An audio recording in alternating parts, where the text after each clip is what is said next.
초대교회 복음에 초대교회가 세워지고 복음이 막 폭넓게 전해지기 시작하는데 그 중심 역할을 했던 교회가 어느 교회죠? 우리 충북교회는 아니고요. 예, 사도행전 초대교회니까 예루살렘 교회.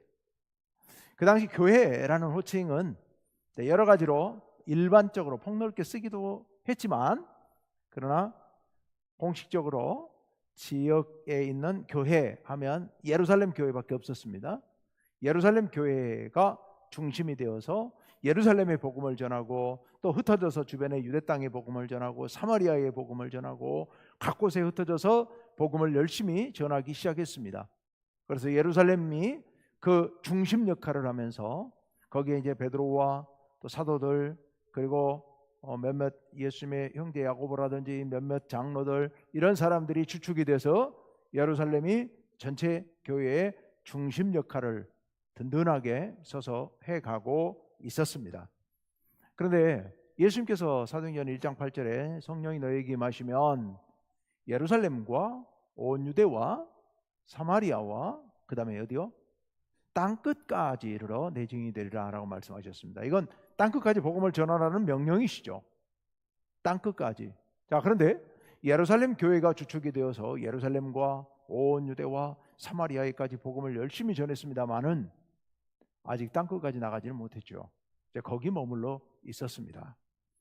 자, 그런데 이 예루살렘 교회는 땅끝까지 나가서 복음을 전한다. 땅끝까지 나가 복음을 전한다는 얘기는 이방인, 유대인 외에 이방인들에게 복음을 전한다는 얘기인데, 이 예루살렘이라고 하는 이 지역의 독특한 역사적, 문화적, 지리적 여러 가지 요건들이 이방인들 땅끝까지 나가 복음을 전하는 데는 상당한 무리가 따르는 지역이었습니다. 어려움이 있는 지역이었어요.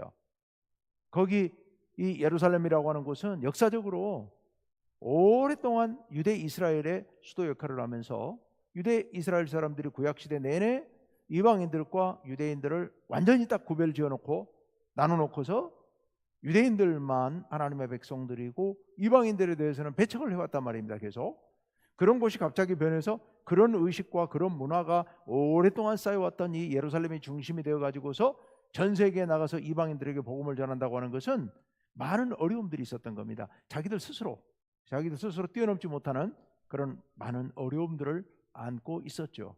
또 지리적으로도 그렇고, 그 당시 이제 로마가 지중해 주변에 있는 유럽과 아시아, 아프리카 일부 지역을 다 이렇게 점령하고 통치하고 있었지만 문화적으로는 그리스 문화권이었죠.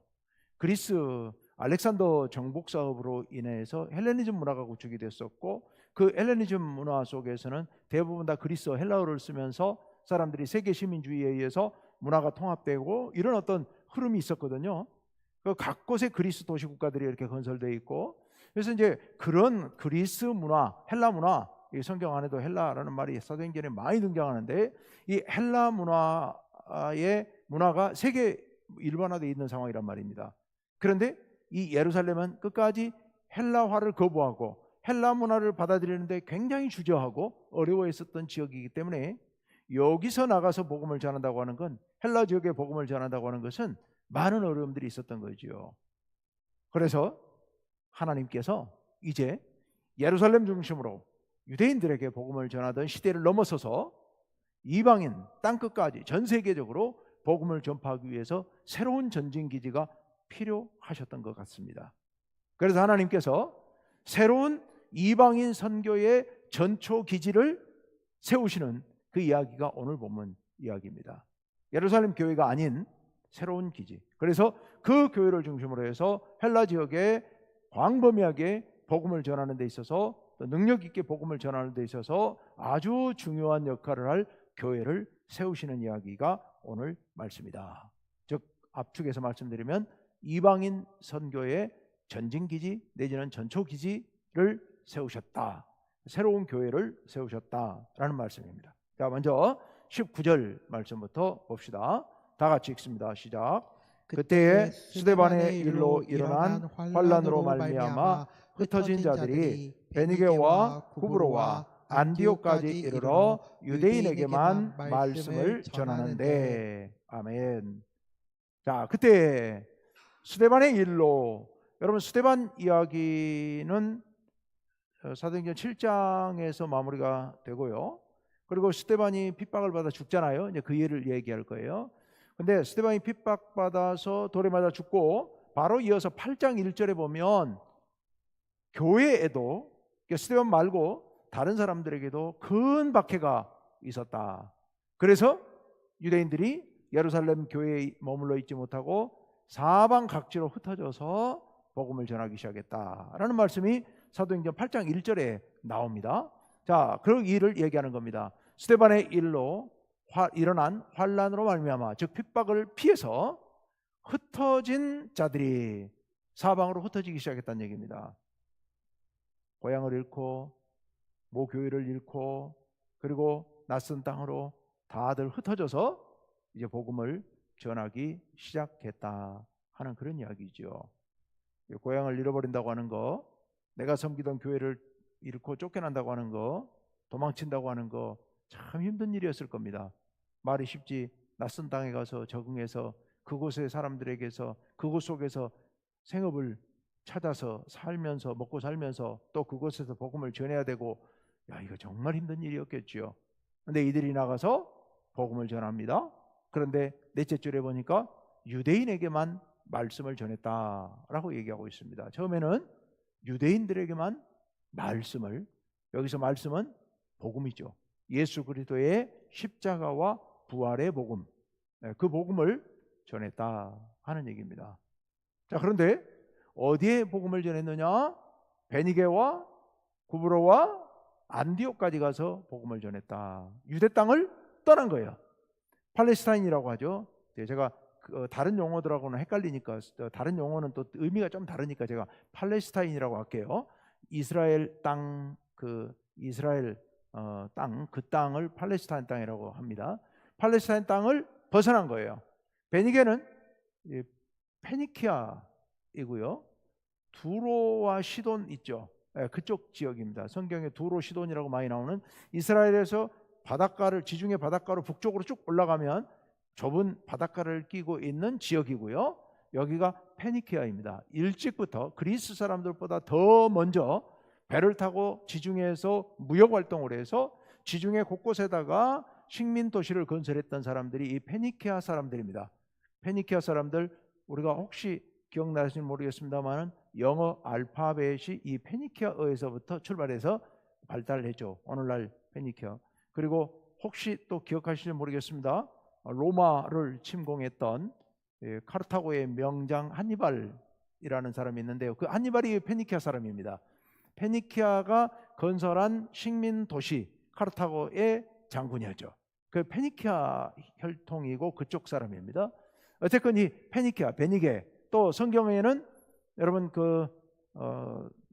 자녀에게 먹을 걸 취하여 자녀의 먹을 걸 취해서 개에게 던지면 합당치 않다라고 얘기했던 그 사건에 나오는 여인이 수로보니게 여인이죠. 그 수로보니게가 수리아 페니키아라는 뜻입니다. 수리아 페니키아. 그걸 수로보니게, 베니게 이렇게 말합니다. 그래서 하여튼 그런 그 지역 사람들, 그곳에 나가 복음을 전했다. 그런데 거기는 괜찮아요. 왜냐하면 이스라엘 갈릴리에서 얼마 멀지 않아요.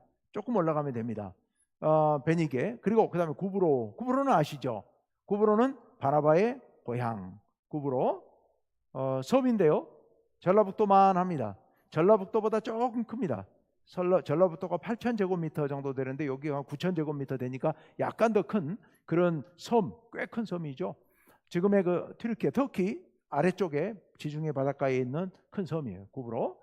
그리고 그 다음에 안디옥. 이 안디옥이 당시 시리아 옛날 통치 왕이 안티오쿠스라는 왕이 있었어요. 그 왕의 이름을 따서 세운 도시들이 안디옥인데 시리아에만 안디옥이 무려 6개나 있어요.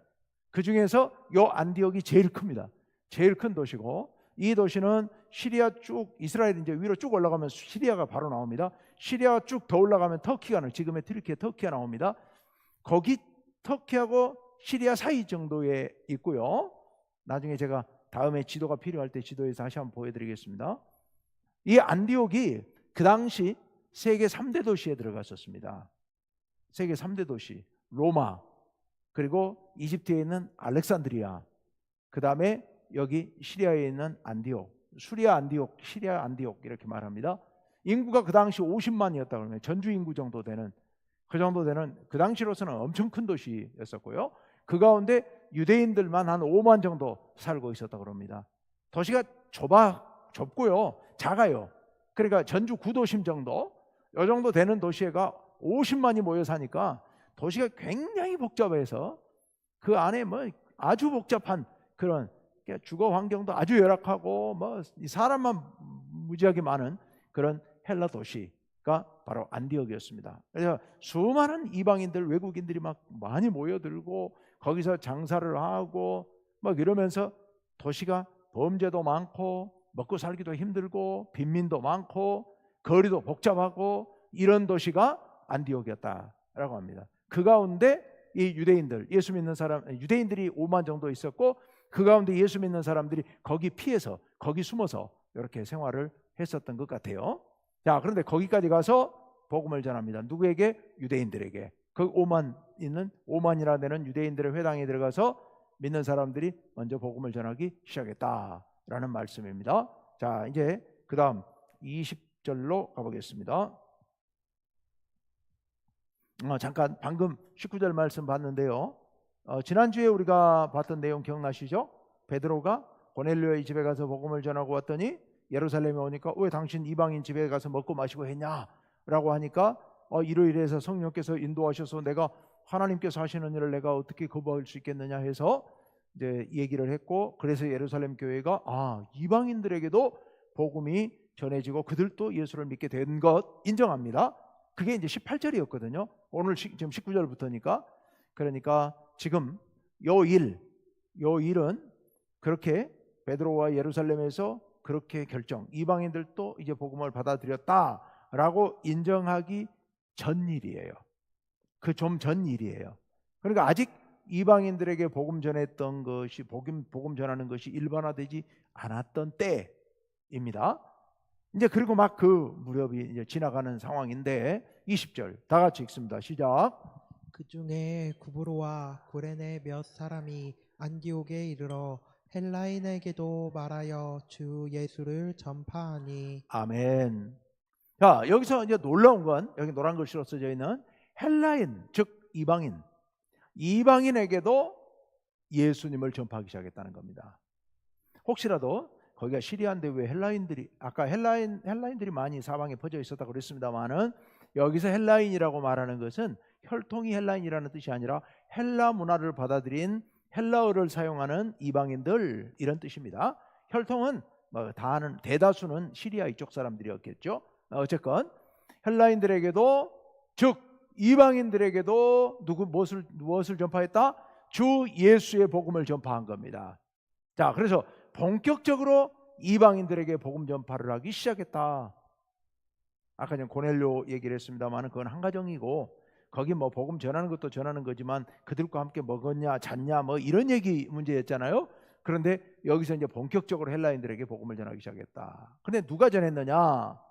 그 중에 구브로와 구레네 몇 사람이, 구브로와 구레네 출신의 몇 사람. 구브로는 아까 알죠? 바나바의 고향 섬, 전라북도만한 섬. 그리고 구레네 그러면 누가 생각나요? 구레네 시몬, 예수님의 십자가를 대신 지고 갔던 구레네 시몬. 아마 이 사람도 그 구레네 시몬이 아니었을까라고 주장하는 학자들도 있는데 근거가 없어요. 그랬다는 증거가 없어서 확증은 못합니다. 어쨌건 가능성은 있죠.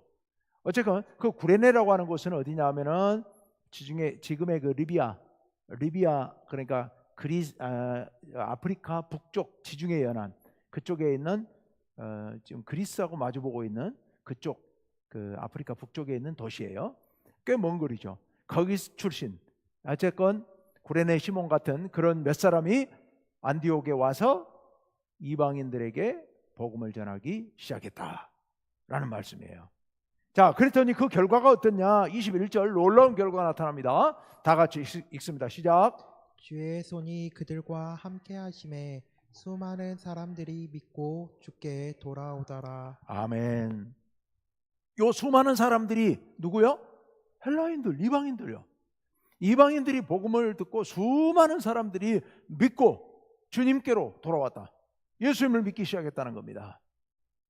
그런데 이 역사가 일어나는데 그 앞에 이 사람들이 복음을 잘 전해서가 아니라 열심히 복음을 전했지만 주의 손이 그들과 함께 하심에, 이 누가의 사도행전 기록하는 데 있어서 굉장히 중요한 이야기들이 계속 이런 말들, 이 사도행전의 역사가 쭉 진행돼 나가는데 그들이 똑똑하고 그들이 열심히 하고 해서가 아니라 언제나 하나님께서 역사하실 때 이런 일들이 일어나게 됩니다. 주의 손이, 즉 하나님의 능력이, 여기 손이라는 표현은 기적이 나타난다든가 병 고침, 귀신 쫓아내고 이런 일들이 나타날 때 주로 쓰는 말입니다. 주님의 능력이 나타나니까 많은 사람들이 예수님을 믿고 주께로 돌아왔다. 그렇게 이야기하고 있습니다. 자, 오늘 말씀의 첫 번째 단락인데요. 안디옥의 이방인들에게 어떻게 복음이 전해지기 시작했는가, 그 과정 이렇게 지금 말씀하고 있습니다. 자, 이제 다음으로 넘어가서 그럼 안디옥 교회가 어떻게 성장해 가는가입니다. 22절 다 같이요. 시작. 예루살렘 교회가 이 사람들의 소문을 듣고 바나바를 안디옥까지 보내니. 아멘. 누가 소문을 들었어요? 예루살렘 교회가. 그동안에 예루살렘 교회는 어머니 교회 같은 역할을 하고 있습니다. 그래서 주변에 복음이 전해지는 상황들을 다 보고받고, 그리고 거기에 대해서 잘못된 것은 사람을 보내서 바로 잡아주고, 잘된 것은 또 격려하고 지원도 하고, 이런 역할, 중심지 역할을 예루살렘이 하고 있는 겁니다. 예루살렘 교회가 안디옥에 수많은 이방인들이 예수를 믿기 시작했다. 그래서 교회가 이렇게 성장하고 있다라는 소식을 듣자 바나바를 안디옥으로 보냅니다. 바나바를 안디옥으로 보내요. 두 가지 맥락에서 보냈겠죠. 두 가지 생각을 갖고, 첫째는 사태 파악을 해야 될 필요가 있었다. 복음이 새롭게 전해지고 특히 막 부흥한다는데 이게 혹시 잘못되면 또 안 되니까 이게 하나님의 역사가 맞는지, 그래서 확인하기 위하여서. 두 번째는 필요한 도움이 필요하다면 돕도록 하기 위해서. 그래서 사실상 사도의 버금가는 준 사도와 같은 바나바, 여러분 바나바 잘 알잖아요. 그 바나바 예루살렘 교회에 가장 권위 있고 그리고 존경받는 그런 지도자 바나바를 안디옥으로 보냈다는 겁니다. 안디옥으로 보냈어요. 그랬더니 거기 가서 무슨 일이 있었느냐? 23절 갑니다. 다 같이요. 시작. 그가 이르러 하나님의 은혜를 보고 기뻐하여 모든 사람에게 굳건한 마음으로 주와 함께 머물러 있으라 권하니. 아멘. 바나바가 와서 뭘 봤어요? 하나님의 은혜를 보았어요. 하나님의 은혜를 보았다는 얘기는 구체적으로 무슨 의미일까? 예루살렘 초대교회가 다락방에서 120명이 모여가지고 간절히 기도할 때 성령께서 역사하시고, 그래서 초대교회가 놀라운 변화를 일으키고, 그리고 난 뒤에 그 사람들의 생활이 하나님의 은혜가 충만한 성령 충만한 생활을 하게 되죠. 그래서 자기의 먹을 것들, 자기의 물건들 가지고 와서 필요한 사람들 나눠주고 함께 쓰고 함께 떡을 떼며 기도하고 예배하고 늘 그랬던 그 은혜 충만한 그때의 그 역사, 초대교회의 처음 역사, 그것을 보았던 것 같아요. 그런 장면을. 그래서 하나님의 은혜가 이곳에도 충만하다는 것을 보고 기뻐했어요. 그전에는 올 때까지만 하더라도 긴가민가 하는 마음으로 왔겠죠. 이게 별다른 문제는 없을지, 정말로 하나님의 역사가 맞을지, 이방인들이 다 들어왔다는데 이방인들이 정말로 와서 하나님을 믿고 예수님을 믿는 건지 사실은 반신반의했겠죠. 그런데 와서 보니까 초대 예루살렘 교회가 행했던 그런 역사들, 그런 은혜 충만한 역사가 교회 안에 가득 차 있는 것을 보고서 기뻐했어요. 그러면서 그가 권면한 말, 모든 사람에게 굳건한 마음으로 주와 함께 머물러 있으라 권했다. 이건 무슨 의미냐면 이런 거죠. 교회에 복음이 전해지고 여러분들이 예수님을 믿고 이렇게 은혜 가운데 기뻐하고 있지만 예수를 믿는 일은 결코 쉬운 일은 아닙니다. 환난이 닥칠 수 있습니다. 시련이 닥칠 수 있습니다. 또 유혹도 생길 수 있고 게을러질 수도 있습니다. 이 모든 것들을 이겨야 합니다. 그래서 어떤 바람이 불어도 어떤 유혹이 있어도 주님 안에 굳건한 마음으로, 흔들림 없는 마음으로, 어떤 상황에서도 흔들리지 말고 굳건하게 주와 함께 주님 안에 머물러 있어야 됩니다. 이렇게 그들을 권면하고 설교했다는 그런 얘기입니다. 우리가 주님과 함께 있다면, 제가 이제 어제 교도소에 가서 그런 설교를 했었는데요. 천국과 지옥의 차이, 제가 언젠가 말씀드렸던 것 같은데 우리 교회에서도 천국과 지옥의 차이가 뭐냐, 천국은 어떤 곳이고 지옥은 어떤 곳이냐, 외적 환경 차이, 그거 어떤 차이가 있는지 잘 몰라요. 사람들이 뭐 좋은 얘기, 천국에 대한 좋은 얘기, 지옥에 대한 나쁜 얘기들 많이 하지만 잘 몰라요. 그런데 결정적 차이점이 있다면 하나님과 함께 있는 곳, 그곳이 천국이고 하나님 없이 버려진 곳, 그곳이 지옥이다. 집이 아무리 좋고 도시 환경이 아무리 좋아도 하나님 없이 살면 그곳은 전쟁터이고 그곳에서는 우리들이 마음 편하게 발 뻗고 먹고 살며 살 수도 없는 그런 정말 불안하고 두렵고 힘들고 우울하고 슬픈 그런 곳이 지옥이다. 하나님이 안 계시니까. 하지만 하나님 나라는 환경이 어떻냐 이거 중요하지 않다. 하나님께서 함께 계시기 때문에, 하나님께서 우리와 함께 하시기 때문에 우리 마음 가운데 있는 모든 슬픔과 두려움 다 사라지고 아픈 것도 병든 것 다 없어지고 고통도 다 사라지고 하나님 안에서 하나님께서 우리의 모든 문제를 책임져 주시고 맡아 주시기 때문에 그 하나님 안에서 행복하게 살 수 있다. 하나님 나라는 요한계시록 22장에 있는 것처럼 해도 달도 필요 없고 성전도 필요 없고 오직 하나님과 함께 있어. 하나님의 얼굴의 광채만으로도 충분히 밝게, 해처럼 밝게 그렇게 살 수 있는 것이 하나님 나라다라는 말씀드렸습니다. 주와 함께 머물러 있으라라고 권하고 있는데요, 주님과 함께 머물러 있는 그곳이 하나님 나라인 줄로 믿습니다. 그것을 지금 여기서 권하고 있는 거죠. 주와 함께 머물러 있으라 이렇게 권하고요. 그리고 그 다음에 그래서 이제 교회가 든든히 서가는데요, 바나바를 소개하고 있습니다. 24절 다 같이요, 시작. 바나바는 착한 사람이요 성령과 믿음이 충만한 사람이라 이에 큰 무리가 주께 더하여 지더라. 아멘. 바나바에 대해서는 앞에서도 많이 소개를 했습니다. 바나바는 착한 사람이었다. 착한 사람이었다. 어떤 것이 착한 것인지에 대해서는 제가 여기서 뭐 자세히 말이 길어지니까 설명하지 않겠습니다. 하나님 안에서 착한 사람이었다. 그리고 성령과 믿음이 충만한 사람이었다. 착하다는 얘기는 여기서 타고난 품성과 연관이 있을 거예요. 그리고 성령과 믿음이 충만했다고 하는 것은 영성을 얘기하죠. 이게 양쪽이 다 겸비된 사람이었다. 이에 큰 무리가 주께 더하여지더라. 교회가 크게 성장했다라는 얘기입니다. 교회가 성장하는 데 있어서 이 지도자의 역할은 굉장히 중요합니다. 제가 잘해야 된다는 얘기죠. 그렇지만 저는 또 저는 저대로 또 제가 해야 될 일이 있고, 여러분들도 여기 계신 분들은 대다수 다 교회 지도자들입니다. 우리 교회의 중심 기둥들 아닙니까?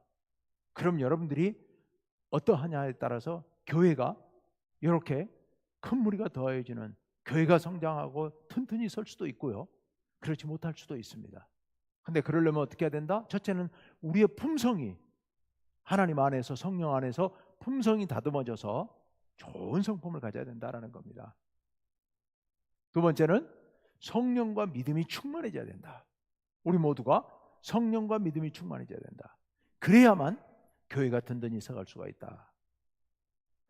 오늘날 교회를 떠도는 수많은 사람들이, 다는 아닙니다, 상당수의 사람들이 하는 얘기가 상처를 받았다는 거예요. 교회 가서 사실 상처 때문에 떠도는 사람들이 굉장히 많습니다.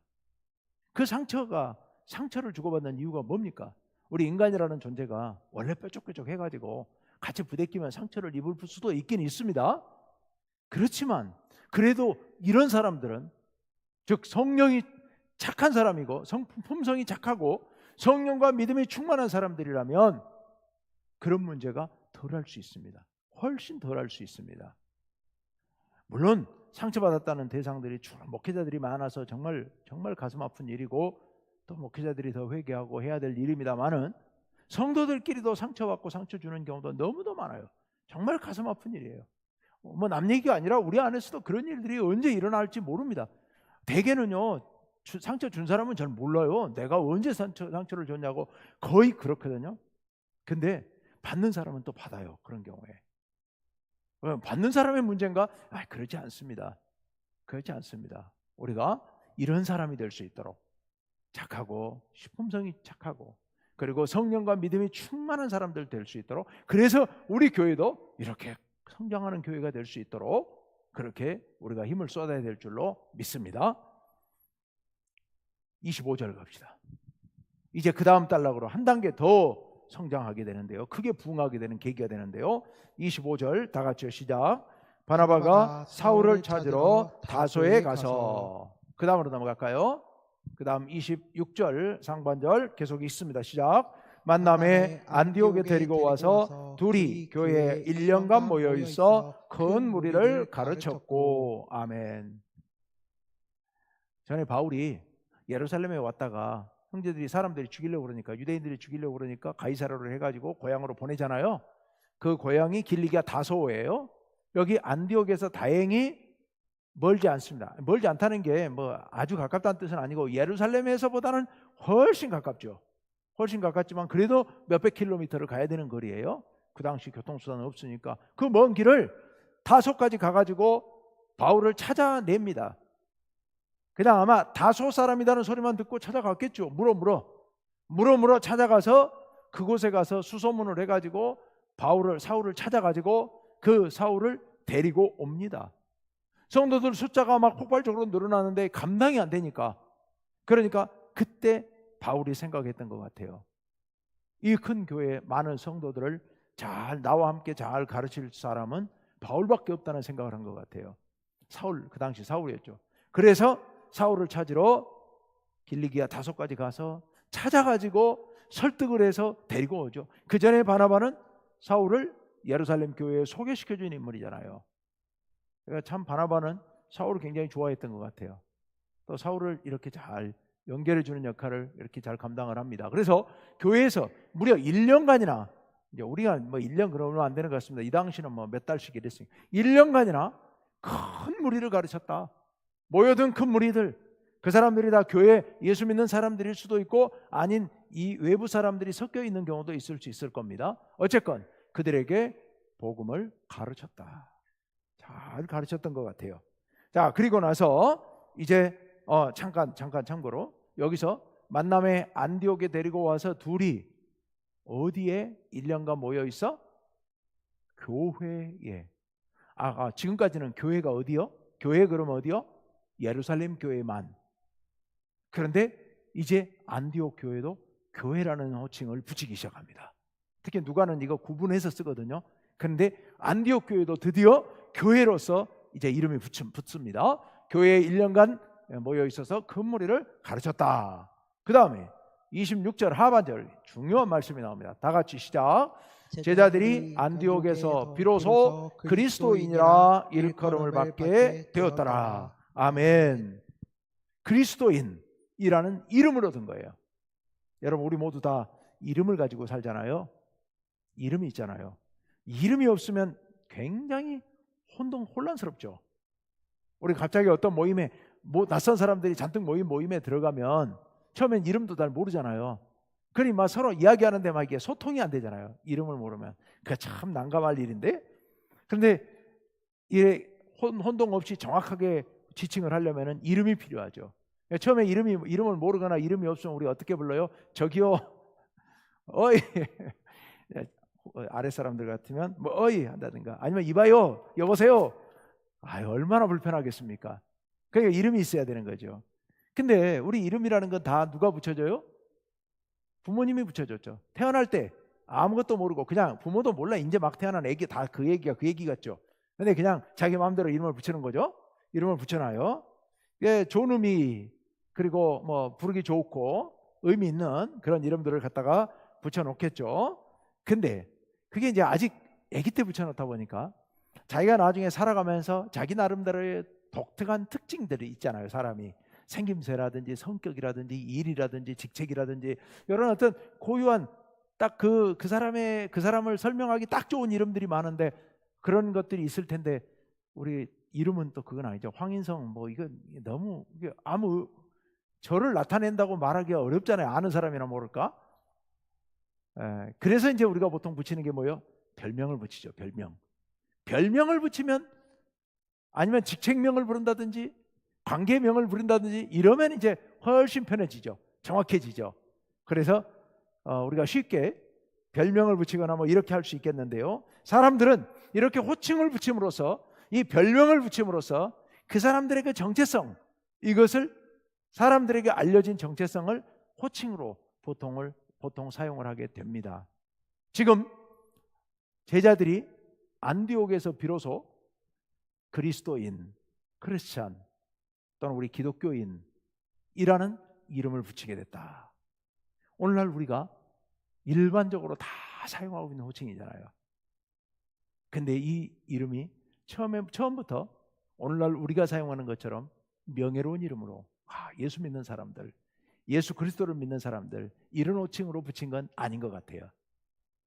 멸시하는, 무시하는 이상한 사람 취급하면서 그 인간들 이런 호칭으로 붙였던 이름인 것 같아요.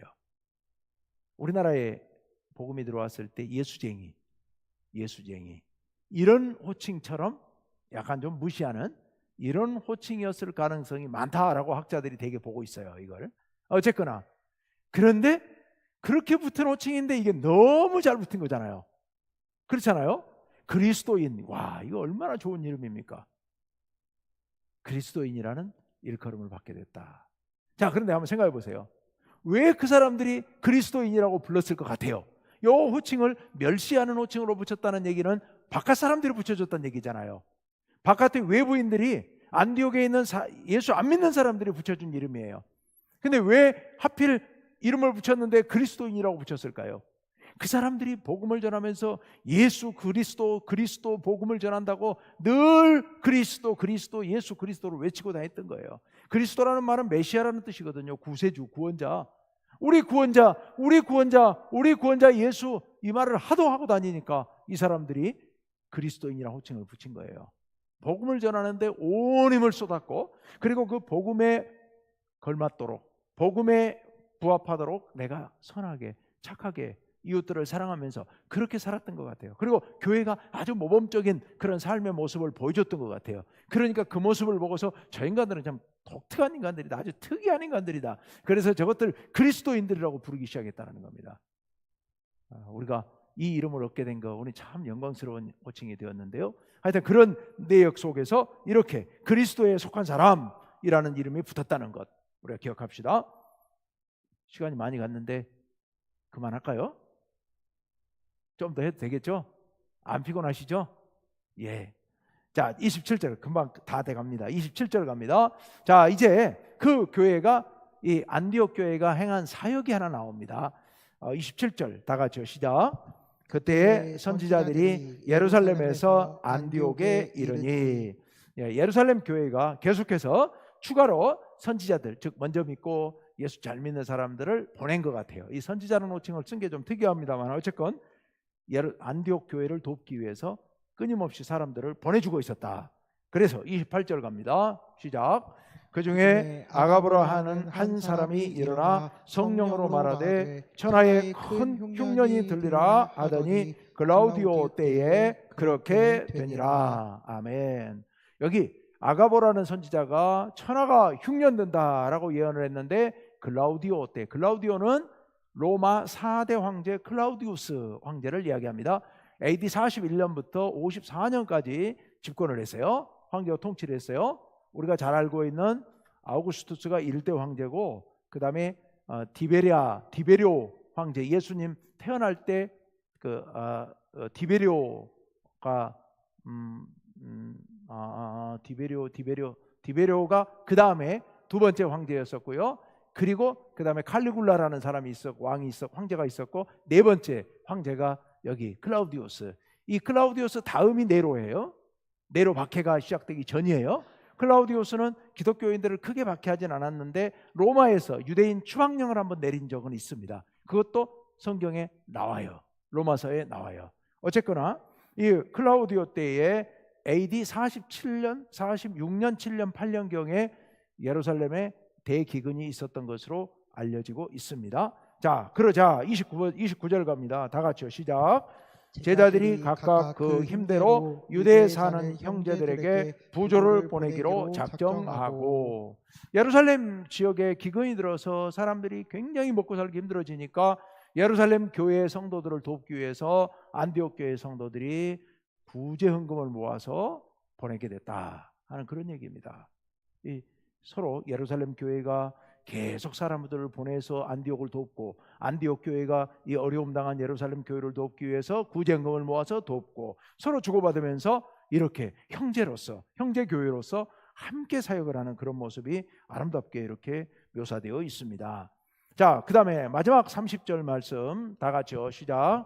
이를 실행하여 바나바와 사울의 손으로 장로들에게 보내니라. 아멘. 예, 바나바와 사울이 그 구제헌금 가지고 예루살렘 교회 장로들, 그러면 사도들 플러스 예수님의 동생 야고보 등등에서 그들에게 보냈다 하는 얘기입니다. 자, 간단하게 핵심을, 잊지 말아야 될 핵심 부분을 말씀드립니다. 지금까지 예루살렘 교회가 잘해왔다. 그런데 그건 유대인들에게 복음을 전했다. 이제 이방인들에게 본격적으로 땅끝까지 복음을 전해야 되겠는데, 그 전진기지로 하나님께서 세우신 튼튼한 교회, 헬라 대도시 안디옥에 세운 교회, 무슨 교회? 안디옥 교회가 하나님의 능력에 의해서 이렇게 세워지게 되었고, 그리고 그 가운데서 바나바와 사울 같은 뛰어난 지도자들과 온 교회가 한마음 한뜻 되고 예루살렘 교회가 적극적으로 도와서 안디옥 교회가 큰 교회로 성장하게 되었고, 그 안디옥 교회가 이제 세계선 교회의 기지가 되어서 복음을 전하기 시작하죠. 그렇게 안디옥 교회가 부흥할 수 있었던 그런 요인들이 몇 가지 있었죠. 아까 지도자들이 품성과 영성을 갖춘 그런 지도자들이 있었다는 거, 그리고 예루살렘 교회에서 계속 지도자들을 보내줘서 이렇게 함께 했다는 거, 그 다음에 성도들이 그리스도인이라는 그런 호칭을 들을 만큼 고별된 삶을 살았다. 특별한 그들만의 어떤 하나님 안에서 복음에 걸맞게 살았다라는 거, 예루살렘 교회를 적극적으로 도운 거 보니까 이렇게 사랑을 실천하고 있었다. 복음을 실천하는 이런 것도 굉장히 중요한 일이죠. 예.